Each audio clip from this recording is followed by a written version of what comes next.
The Padres' bats came alive, and Yu Darvish mowed down the Mets from the mound to win the first game of the best-of-3 series in New York. Let's get right to CBS 8's Jake Garriani. He's at Citi Field in Queens for us with a recap and reaction from the Padres. Jake?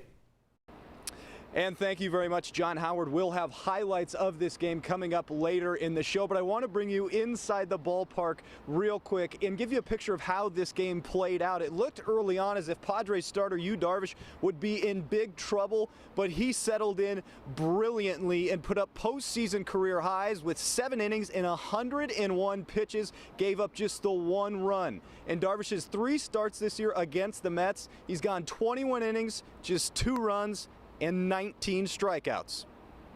Yeah, so, during the warm-up, as I was warming up to go into the game, I had my headphones on. I basically tried to block all the noise out of the crowd of the stadium. So that was good going into the game. But, once I was in trouble in that inning, the stadium was so loud that it felt like basically someone was screaming into my ears. And, but, I just kind of reminded myself that, it's just noise and, just go out there and do your thing. And so that's kind of how I got through it. And while Darvish dazzled tonight, the Padres offense also exploded against one of the game's greatest pitchers. And we're going to join you a little bit later in the show to talk more about that and have reaction to this Friars offense. I'm Jake Garriani from Citi Field. We'll talk to you in just a bit. Thanks, Jake. Meantime, here in San Diego, even though there won't be any first-round games at Petco Park, the Friar faithful, well, they're stoked about the return to the playoffs. Yeah, that's an understatement. CBS 8's Rocio De La Fe met up with fans who gathered to cheer on the Padres at AleSmith Brewery. Win or lose, Padre fans have a lot to celebrate. These fans have been waiting for such a long time for this moment, and tonight they shared with me what it feels like to finally be here.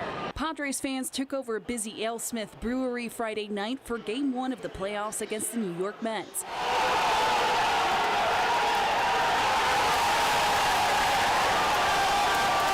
For many of the fans, it's been a roller coaster of emotions getting to the playoffs. So excited. We haven't had a playoff season and a full season since I was 10 years old in 6th grade, and I'm 26 now.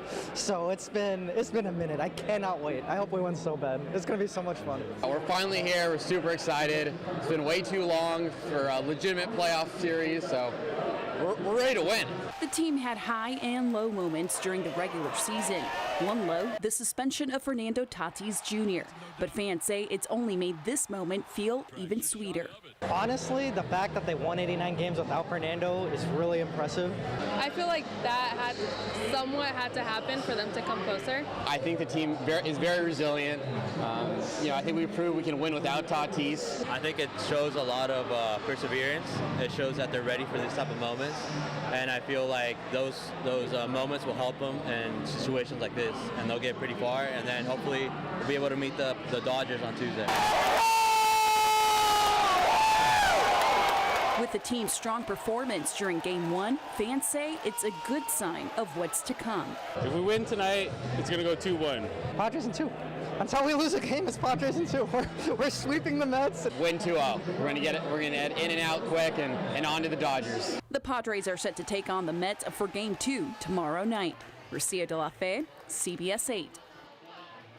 I've been in AleSmith before, but it's never been that loud inside when I've been there. It was echoing. You could tell the excitement. The last time I was sitting here with you was when all those trades were happening, when they were getting all those new guys. Well, and here's the payoff. Exactly, because their superstar, our superstar, Fernando Tatis Jr., ran into some trouble, I'm sure you heard. Yes. So it's good to see the guys they traded for picking up big time. Yeah, definitely. And John Howard, of course, will have all the highlights and more player reaction coming up later in the final quarter.